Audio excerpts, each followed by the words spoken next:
एक बाप अपनी बेटी को गंदी वीडियो दिखाकर उसके साथ गलत काम कर कर उसके साथ संबंध बनाकर उसे प्रेग्नेंट कर देता है और प्रेग्नेंट करने के बाद वो अपनी पत्नी को भी नहीं बताता और अपनी पत्नी को उसके मायके छोड़कर आ जाता है और अपने बच्चों को भी मायके छोड़कर आ जाता है। मगर जब वो लड़की प्रेग्नेंट होती है तो आस पड़ोस के जो लोग होते हैं वे उसे हॉस्पिटल ले जाते हैं और हॉस्पिटल ले जाने के बाद पता चलता है कि वो प्रेग्नेंट है। आखिर एक बाप ऐसा क्यों करता है और अपनी पत्नी को छोड़कर अपनी बेटी को प्रेग्नेंट क्यों करता है और अपनी बेटी के साथ वो ऐसा क्यों करता है जिस बेटी की उम्र महज 12 साल हो। ये जानने के लिए बनी रहिए मेरी घटना के साथ। नमस्कार, मेरा नाम रूपा है और आज की घटना ये गुजरात की है, जहाँ पर एक परिवार रहा करता था।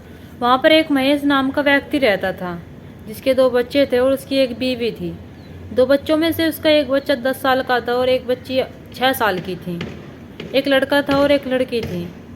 महेश जो था अपने परिवार के साथ बहुत खुश था और अपने हंसी खुशी जीवन व्यतीत कर रहा था। वो मजदूरी का काम करता था और मजदूरी करने के बाद अपने परिवार का पेट पालता था।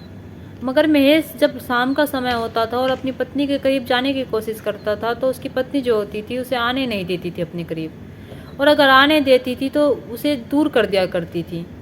मगर वो ऐसा ही हर रोज़ किया करता था। वो हर रोज़ अपनी पत्नी के साथ संबंध बनाने की कोशिश करता था, लेकिन जो उसकी पत्नी थी वो हर रोज़ इस चीज़ के लिए तैयार नहीं होया करती थी। जब वो महेश इस चीज़ को देखता है तो वो परेशान हो जाता है और अपने घर में मारपीट भी करने लगता है। उसकी जो पत्नी होती है वो परेशान हो जाती है और वो कहती है कि क्या तुम ऐसे इंसान हो जो एक चीज़ के पीछे ही पड़े रहते हो और तुम्हें थोड़ी भी शर्म नहीं आती? 2 बच्चे हैं तुम्हारे, क्या इनके सामने जब तुम मुझे मारते हो थोड़ी सी भी मारते वक्त ये नहीं सोचते कि बच्चों पर क्या असर पड़ेगा? और जिस चीज़ के लिए तुम कह कह कर मारते हो उस चीज़ से क्या ये नहीं सोचते कि बच्चों पर क्या असर पड़ेगा? उसका जो पति होता है महेश, वो इस चीज़ को नहीं देखता और वो अपनी पत्नी से बराबर बहस करता रहता है और उसे हर रोज़ उसके साथ मारपीट किया करता था। अब उसकी पत्नी जो होती है इस चीज़ से परेशान हो जाती है और कहती है कि मुझे तुम्हारे साथ रहना ही नहीं है और ना ही मैं ऐसे इंसान के साथ रहूंगी जो मेरे बच्चों के सामने मुझे ऐसी ऐसी बातें कहे जो बच्चों पर बुरा असर गिरे। वो ये बात कहकर अपने घर चली जाती है और अपने घर जाकर रहने लगती है और अपने माँ बाप से जाकर कहती है कि मैं उस आदमी के साथ बिल्कुल नहीं रहूंगी और अब मैं कभी उस आदमी के साथ नहीं रहूंगी। अब महेश जो होता है वो सोचता है कि मुझे दूसरी शादी करनी चाहिए, क्योंकि उसकी पत्नी जो होती है वो आने को तैयार ही नहीं होती। वो 6-7 महीने हो जाते हैं, वो 2-3 बार उसे लेने जाता है, लेकिन उसकी पत्नी साफ इनकार कर देती है और कह देती है कि मुझे तुम्हारे साथ नहीं रहना और मैं ऐसे इंसान के साथ बिल्कुल नहीं रहना चाहती। तो उसके माँ बाप जो होते हैं वे भी मान जाते हैं और कहते हैं कि जब हमारी बेटी तेरे साथ जाने के लिए मना कर रही है तो तू यहीं रहने दे। अब महेश जो होता है वो बहुत चिड़चिड़ा हो जाता है और गुस्से में अपने दोस्त को कॉल करता है और कहता है कि तुम मेरी दूसरी शादी करवाओ, मुझे दूसरी शादी करनी है। अब महेश का जो दोस्त होता है वो कहता है कि मुझे थोड़ा वक्त दो, मैं तुम्हारे लिए कोई दूसरी बीवी ढूंढता हूँ जिससे जिससे तुम शादी कर सको। वो एक लड़की या फिर एक औरत ढूंढने की कोशिश करता है, लेकिन उसे कोई लड़की तो मिलती नहीं। एक विधवा औरत होती है जो उसे मिल जाती है। तो 15-20 दिन बाद वो अपने दोस्त के पास कॉल करता है और कहता है कि हाँ मुझे एक औरत मिल गई और विधवा है, मगर एक बात है।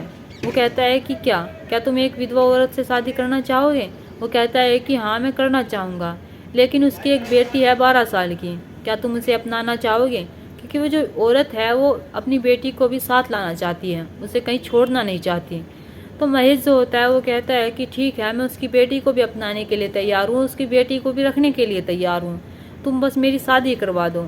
अब महेश का जो दोस्त होता है उसे मंदिर में बुलाता है और मंदिर में बुलाने के बाद उस औरत को लेकर आता है और उन दोनों की शादी करवा देता है। उस औरत का नाम होता है निशा। निशा और महेश की शादी करवा देता है।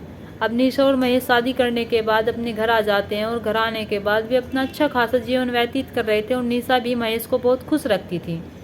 अब महेश जो था वो मजदूरी करके फिर से आता और अपने घर का पूरा ध्यान रखता, उन्हें और उससे जो उसकी बेटी थी 12 साल की उसका भी पूरा ध्यान रखता और उसे अपने पिता की तरह उसे प्यार करता था। मगर जो निशा होती है ये प्रेग्नेंट हो जाती है और प्रेग्नेंट होने के बाद इसे 9 महीने बीत जाते हैं। 9 महीने बीतने के बाद जब इसे हॉस्पिटल ले जाया जाता है तो हॉस्पिटल ले जाने के बाद डॉक्टर जो होते हैं वे कहते हैं कि तुम्हारी पत्नी निशा की जो हालत है वो बहुत ही क्रिटिकल है। तो डॉक्टर जो जब महेश इस बात को सुनता है तो वो परेशान हो जाता है और कहता है कि डॉक्टर साहब मेरी बीवी और बच्चों दोनों को बचा लो। डॉक्टर जो होते हैं वे कहते हैं कि हम पूरी कोशिश करेंगे। मगर डॉक्टर जब उसका ऑपरेशन कर रहे होते हैं तो उसका बच्चा जब होता है तो बच्चा जो होता है वो मरा हुआ होता है। जब इस चीज़ को देखते हैं और महेश से जाकर कहते हैं कि तुम्हारा बच्चा हम नहीं बचा पाए, लेकिन निशा बिल्कुल ठीक है। तो महेश को थोड़ा दुख होता है, लेकिन वो सोचता है कि चलो मेरी बीवी तो बच गई, बच्चा तो हम तो फिर से भी कर लेंगे। मगर 1-1.5 घंटे बाद जो उसकी बीवी होती है निशा, उसकी हालत ख़राब होने लगती है और उसकी हालत ज़्यादा बिगड़ने लगती है। वो डॉक्टर को जाकर बताता है। डॉक्टर को बताने के बाद जब डॉक्टर आते हैं और उसका इलाज करना शुरू करते हैं, लेकिन जब वो इलाज करते वक्त उसकी मौत हो जाती है। वो उसे बचा ही नहीं पाते। डॉक्टर आकर बाहर कहते हैं कि हम आपकी बीवी को नहीं बचा पाए। महेश जो होता है वो परेशान हो जाता है और वो रोने लगता है और जोर जोर से हॉस्पिटल के फर्श पर रोने लगता है। तो हॉस्पिटल के जो डॉक्टर होते हैं वे कहते हैं कि तुम यहाँ पर बैठकर मत रो। अब महेश जो होता है वो अपनी बेटी को लेकर, अपनी बीवी को लेकर घर आ जाता है। वो अपनी बीवी का दाह संस्कार करता है और दाह संस्कार करने के बाद अपनी बेटी के साथ उस घर में रहने लगता है।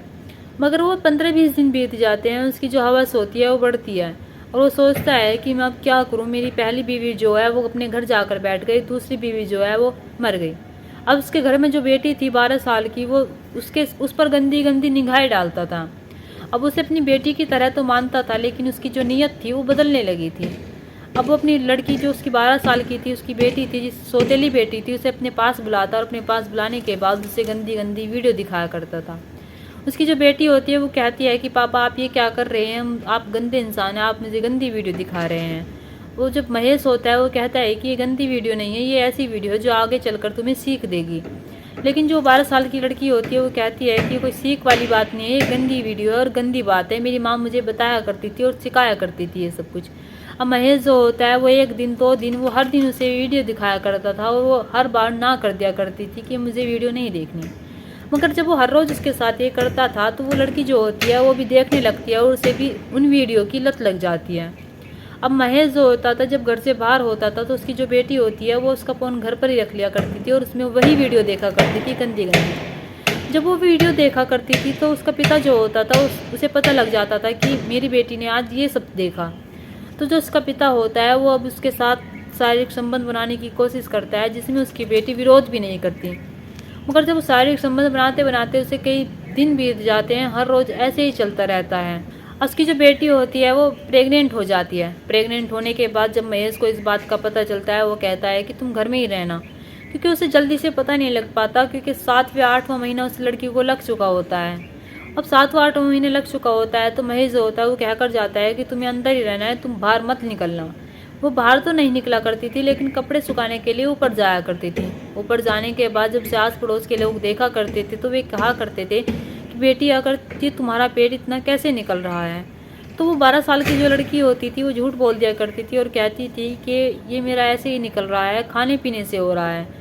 तो जो आस पड़ोस के लोग होते हैं उन्हें शक तो हो जाता है, लेकिन वे क्या सोचते हैं मन ही मन ऐसा तो नहीं हो सकता। तो वे एक दूसरे से बात बनाने लगते हैं। बात बनाने के बाद वे तय करते हैं कि हम पुलिस को फ़ोन करेंगे, इसके हम देखेंगे आखिर इस लड़की का पेट इतना क्यों निकल रहा है, हमें लगता है ये लड़की जो है प्रेग्नेंट है।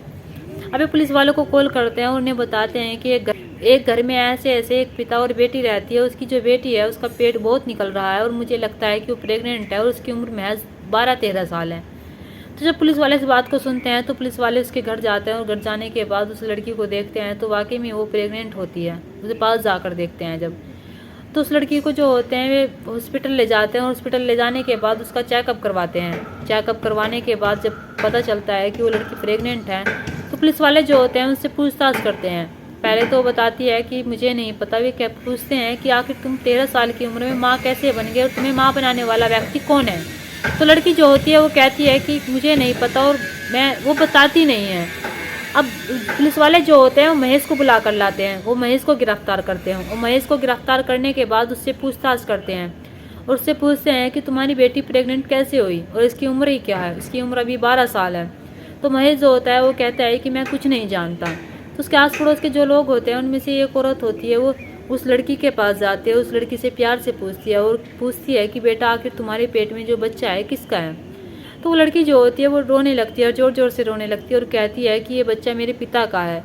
वो जब ये बात सुनती है तो वह हैरान हो जाती है कि ये बच्चा तुम्हारे पिता का है। और जब वो ये बात पुलिस वालों को बताती है कि उसकी लड़की ने ये बयान दिया है कि ये बच्चा उसके पिता का है, तो पुलिस वाले भी हैरान हो जाते हैं। वो लड़की बताती है कि ये मेरे पिता मुझे गंदी गंदी वीडियो दिखाया करते थे और मेरे साथ रोज़ संबंध बनाया करते थे। जब इस बात का पता वो सबको लगता है, आस पड़ोस के लोगों को पता लगता है, गांव को पता लगता है, पुलिस वालों को पता लगता है, तो वो सोचकर हैरान हो जाते हैं और सोचने पर मजबूर हो जाते हैं कि कैसे एक पिता अपनी बेटी के साथ, शायद सौतेली ही सही, पर कैसे एक 12 साल की लड़की के साथ ऐसा कैसे कर सकता है। जब इस बात का पता महेश की बीवी को लगता है तो वो कहती है कि सही करा मैंने ऐसे इंसान को छोड़कर, मुझे पता था उस इंसान की फितरत ही ऐसी है। और जो उसकी बीवी होती है वो उस लड़की का बहुत अफसोस मनाती है और उस पर कहती है कि उस लड़की के साथ इसने बहुत गलत किया और उसे कड़ी से कड़ी सज़ा मिलनी चाहिए। पुलिस वाले जो होते हैं वो महेश को गिरफ्तार कर लेते हैं और उसे जेल भेज देते हैं। दोस्तों, यहाँ पर इस घटना को सुनाने का मकसद मेरा आपका दिल दुखाना नहीं था, आपको परेशान करना नहीं था, आपको सतर्क करना था और आपको जागरूक करना था। आप अपने परिवार के साथ खुश रहिए। नमस्कार।